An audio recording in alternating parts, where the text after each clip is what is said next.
We'll guess each of your kinks. Maybe I start with you first. Voyeurism, you like the excitement of being caught, public spaces. Mon, roleplay? I actually like to go down on her, so it's one of my favorite. That's my kink. With the role playing, I think that's more my thing because I'm the theatre person. Yes, actually. He's the Yeah, tutor. so I'm the one with the costumes and the whole script and everything.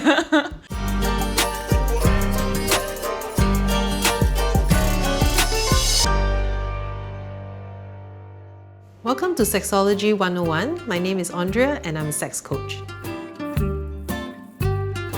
A sex coach is someone who works with the client to achieve certain goals, whether is it in the areas of sexuality, intimacy, and also including relationship for some of the sex coaches.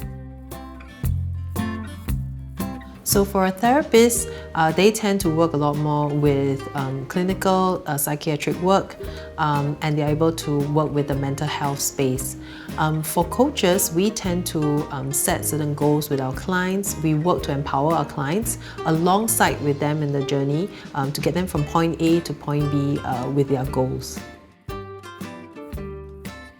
Yes, anyone can see a sex coach. You know, you don't always have to have an issue. You could be also working on just gaining more skills and increasing your confidence in the bedroom. In this episode, we're meeting a couple who are trying for a baby and want to spice things up. Hi, my name is Dew. Hi, my name is Mon. We've been married for 2 years, and right now we are trying for a baby. And it's been a couple of months with no results just yet. So we are here to ask Andrea, how can we keep our sex life still interesting and fun without it being too routine?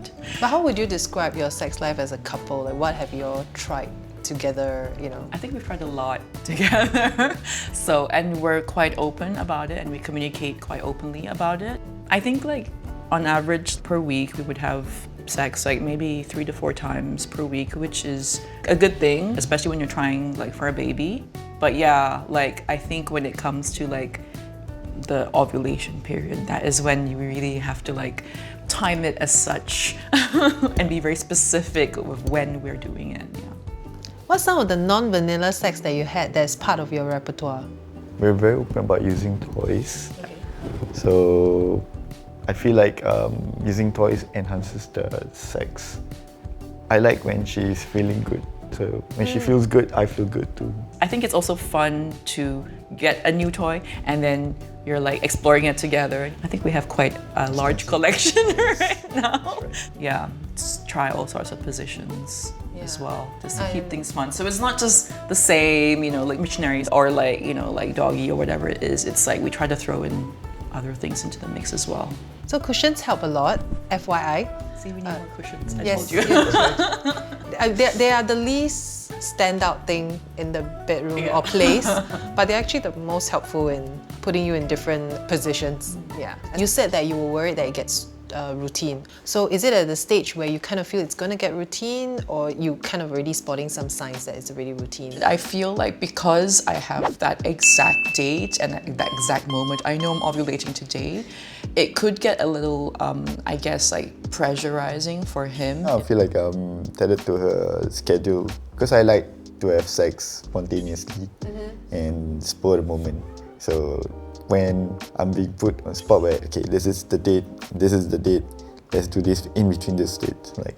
Okay, but what if I have something on that day? So I have to fix my schedule and it gets a little stressful here and there. But So after ovulation, what happens? During ovulation, you have to do that. oh, briefism.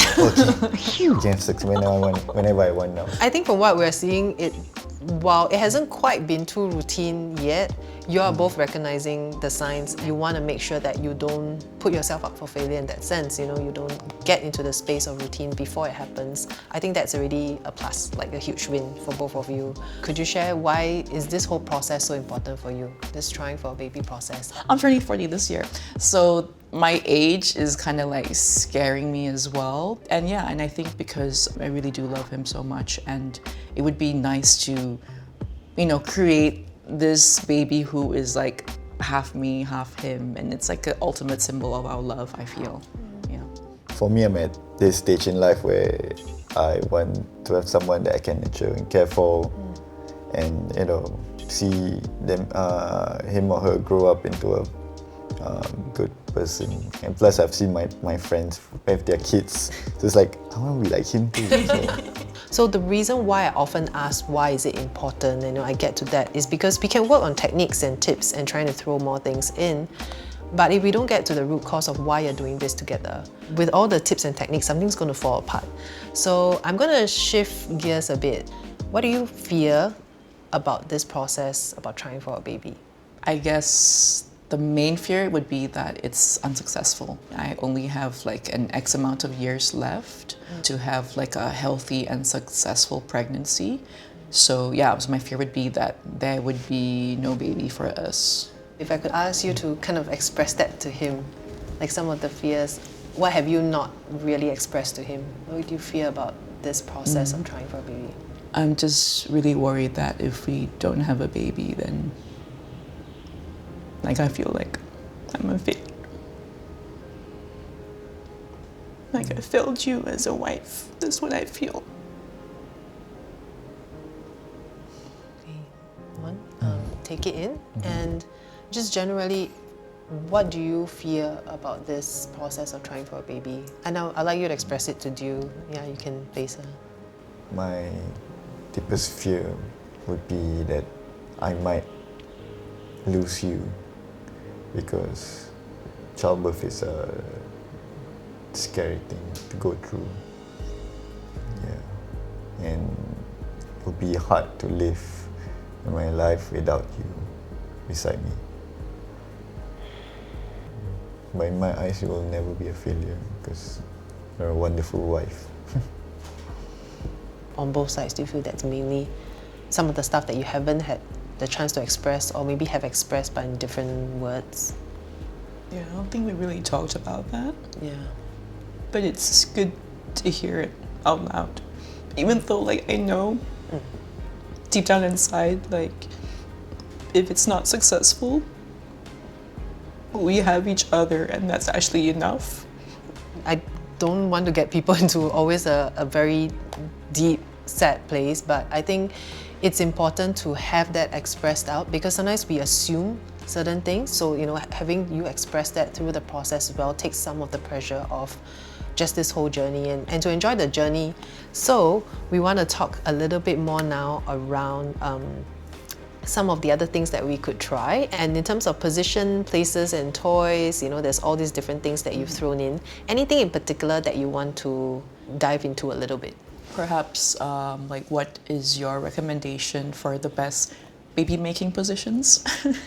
That's why I mentioned pillows, because that's very important. So when you have pillows under the pelvis, you kind of tilt the pelvis higher. It allows for greater access to the G-spot, to the cervix. You actually have a lot more pleasure in the process of sex. So pillows with that, and just ensure that in some way you get to lie down mostly after sex is done. I think we can explore more with role play, because like I said, I'm the theatrical kind of person.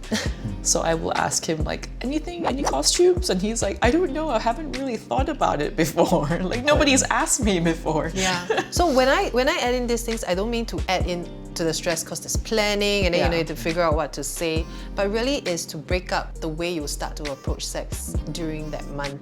And it doesn't have to be the ovulation period. If you want to throw in new things, so just remember, it doesn't have to be the ovulation period. And then on days that you're staying off sex, to build the foreplay, the teasing, just some private jokes between yourself just to tease and to flirt. So if that day is off sex, then that day is a flirt day, where you're gonna like flirt with each other, like as much as the tension will build, but just enough to allow you to move into the next day. Yeah. Will that work? Yeah. That would work. Trying for a baby can be really stressful, and part of the process is to remove sources of stress so that you can be successful. Open communication, sharing what you are experiencing personally, and showing vulnerability is an important part of the process and will allow you to grow closer as a result. Coconuts TV.